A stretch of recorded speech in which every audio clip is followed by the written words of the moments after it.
Baba's daughter number one. Number one. When you go and report to Baba will say, Obetija, come on. They say you need my support. And they have nothing to do. I said, in fact, if I don't hear my father, you're not doing your work.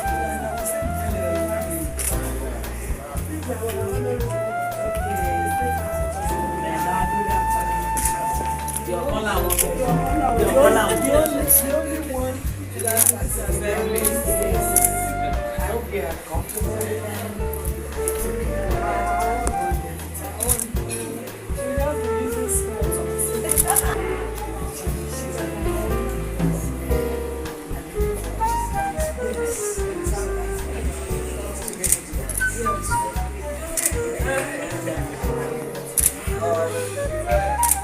Thank you so much for the support that you give to me. I know that you always come in every evening.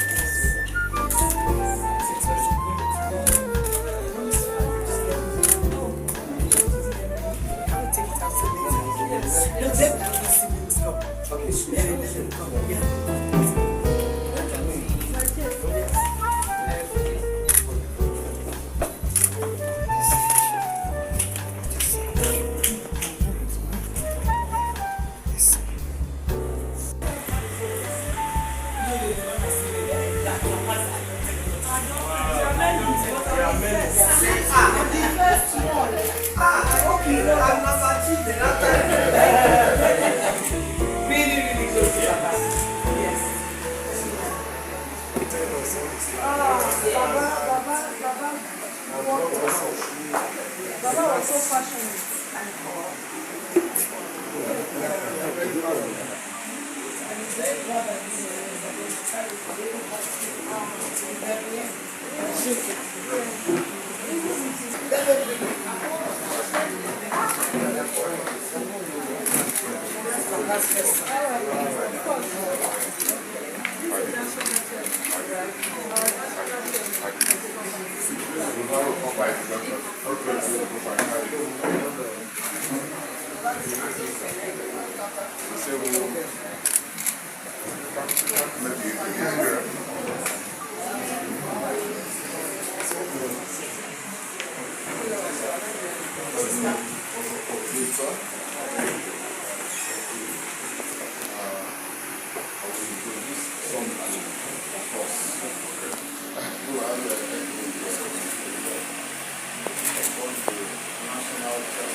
I call him my father. I call him my mentor. Of course, I learned a lot from him. He trusts you to note that by default, I'm a product of Awolowo. My parents were black. So, my parents will bring Awolowo into the house. And as a young man, I loved reading. So I started reading Awolowo. And I read all Awolowo's texts, all his books. Voice of Wisdom, Voice of Courage, my nationalism, Adventures in Power, my thought on Nigeria Constitution, Packet of Rights. And then it formed the basis of my political thoughts. That was why I was not drifted to it.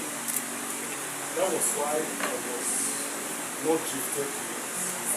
And I had every opportunity to support them to that thing.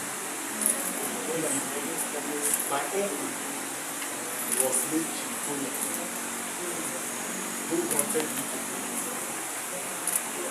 It will also interest you to note that because of my affiliation with the labor movement, we played a major role in Oshomole emerging from condolence. And when he won, he appointed me as a member of the law reform committee. So Oshomole too wanted me to do this.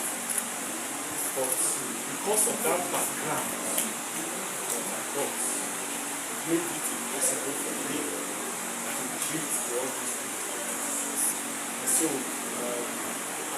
Pa Adebanjo was one of the followers, astute followers of Awolowo. And there's no way you can read about Awolowo. There's no way you can read about Awolowo and the Awolowo follower that will not talk about Pa Adebanjo, that will not talk about Pa Ayo Adebanjo. And he likes Adebanjo and he likes him. And there's no way you will talk about Awolowo that will not talk about Korea and he likes. So I learned a lot personally. That culture of resistance, that culture of defending what is right, the culture of fighting and defending the democracy, defending the rule of law, defending equity and justice. We learned this from the family. It was an epitome of democracy. And I can recall vividly we struggled to reclaim the June 12 mandate. We were very young and we were part of that struggle. In the university, we were part of that struggle at that time.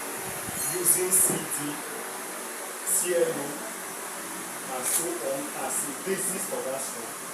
Which climax, enthrone and we read their food service at that time. We speak out of the school.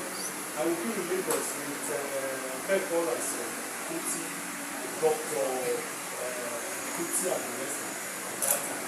All the posters will be given to us and we want to give these posters to be made. And Pa Adebanjo was in the forefront of that struggle. And so I'm happy that one thing I want to remember him for is that the struggle to enthrone democracy in Nigeria was achieved in his lifetime. People like Awolowo, Ajasi and the rest of them didn't actually see the enthronement of democracy in Nigeria in their lifetime. But Pa Adebanjo, in his lifetime, saw democracy. He didn't just see the enthronement of democracy. He saw a global democracy for close to 5 years. And he participated in it. And this brings me to the last point I want to make. The 2023 general election. And you will recall that Labour Party played a major role. Over the past years, Nigerians have been determined and desirous to have a third force political party. A party with a distinct ideology. A party with a distinct program, a distinct philosophy. And I want to say that proudly, under my leadership as the national chairman of the party, we were able to bring that to the fore. Immediately I took over the leadership of the party in 2021. I decided that me and my team decided to strategically position the party to play that role. And we started searching for credible Nigerians who have the ideology, who have the same mindset for good governance and for better Nigerians. And we were able to identify these candidates and put all of them together for Peter Obi down. And the ruling oligarchy in Nigeria didn't expect what they saw in the general election of 2023. And for the first time in the history of the country, we mobilized the youths. I can say confidently that the youths of Nigeria for the first time saw hope They were living it, they were seeing it, they envisioned themselves in it, and were able to make it. And Pa Adebanjo, as old as he was, in spite of his health challenges, in spite of his age, was in the forefront of that story. I can remember vividly how we came here severally when there's crisis in the party. And we phoned and said, Chairman, come to Lagos. Come and see the thing they want to tell me. People don't know him. And they will all come here. And we see him assemble all of them. And we will discuss and reach an amicable resolution of this crisis. I can remember vividly when Salvador lost the primaries to Dayo, but there was serious crisis in the party. Adebanjo will say, Chairman, don't worry, leave it to me. That's your burden on me. Are you seeing me as an old man? My body is weak, but my spirit is still strong. Bring them, I will resolve them. And it was like a joke. He was able to navigate it. Salvador accepted to be a senatorial candidate and joined us in that campaign. So, I want to say that it was an epitome of democracy, an epitome of the rule of law, an epitome of love, an epitome of passion, an epitome of growth, an epitome of development. And so for me, we are going to miss it greatly. But we are happy that we need to go back. The legacies he left behind is what future generations yet unborn will emulate. So they will reminisce the principles of Awolowo, and I'm sure himself will go down to this as one of those that future generations will emulate. So I want you to take solace in the fact that he has left his mark. And my people say the dead doesn't see what is done for people. It is the living that will learn and follow the legacies of Stella. So I want to urge that you should not allow this legacy to die. That you should learn. Even though you can't be like him, but you can struggle to be close to him. I urge that you should be fair to one another person, just to one another person, just as he did. I know that the shoes is left behind. If you continue any person, step into those shoes. But at least close to that, explain fairness, equity, so I want to assure you that whenever you do that, not thank you for this.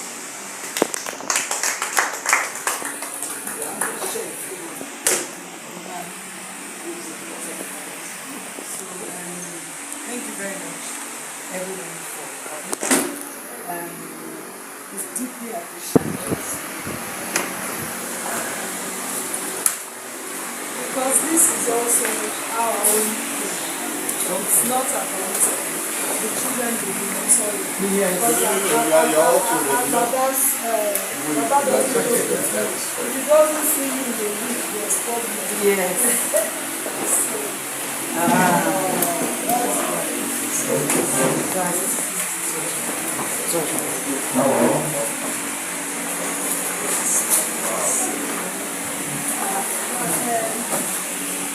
Whatever I learned in politics today, courageous to stand for what is my daddy. Is my daddy. So we value me, but definitely when we listen. We're listening. Sometimes I start, when they go and report me to national chairman now, I said there's no Baba to defend me. Because Baba will say, come, don't mind them. Go fire them, then I know you're not working. So, but it's lovely. It's our own daddy in the heart. Yes. And on behalf of everybody in the heart, in the country, all over the country, we're saying that we love Baba. Baba is very good to us. And we have Plans, I told them to share the date for the 25th of April. Yes.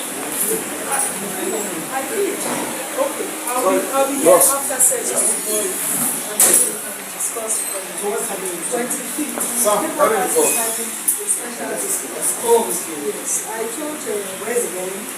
you come here. Okay, yeah, okay. Yes, you come here. Come as labor party. Anybody that can join us from anywhere in the country will come down to join us. And then we will do our Thank you. Yeah, I'm so happy this happened. Like we all know now, the fact that he stood up and he meant something to you in that fight for justice, equity, fair play against the system. And they thought the odds were totally rigged against you when it comes to what you can achieve. So in that respect, we're very humble and very grateful that at least we take this kind of effort. Okay, and with people like you still in the close of power and just carry that fight for because Baba believed very, very much in this cause. Because he could have put everything into it. As they say in sporting terms, he left everything on the field. You know, apart from even going to Ibadan, I remember seeing him climbing the podium for Peter Obi at his age, almost falling over. Then I thought, this man, as his son, I'll tell you, I haven't got that capacity. I told him myself that you at 90, what you are doing, I'm in my 60s, I couldn't do it. So I have even more appreciation for him, not only as my father, but as an individual. I looked up to that. Where do you get your energy from? Where you know somebody day to day and you see how they are. And with all the temptations around him to do otherwise, through 90 years, right? He spent 60, 70 years of that in the active service of this country without much reward. Then definitely we are very, very grateful for that legacy. Passed on by people like you who have genuine beliefs in the right principles of equity, fairness, justice for this country. So thank you, Labour Party. I know you'll be very, very gratified looking down on all of you and say, well done, exchange on my children. You know, he was very, very, very grateful. You went Baba came to me in England at 3 a.m. He said he was expecting a visitor. I said, I don't take visitors in my house. He said, I'm a politician. The house never shuts. The anytime he came to see Baba, he was there for everybody throughout his life. So that was why he garnered so much encomiums posthumously because of that service. So we're very grateful and we thank people like you for carrying on that legacy. And we wish you all the best in your coming future political careers, and as a party, may God grant you the grace to achieve whatever you wish for. Amen. Thank you very much.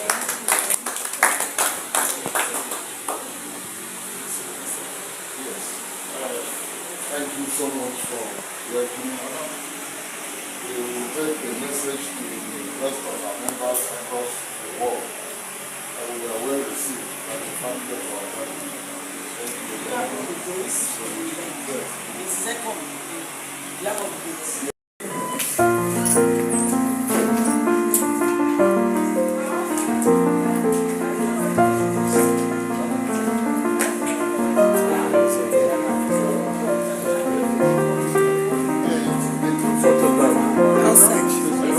Outside.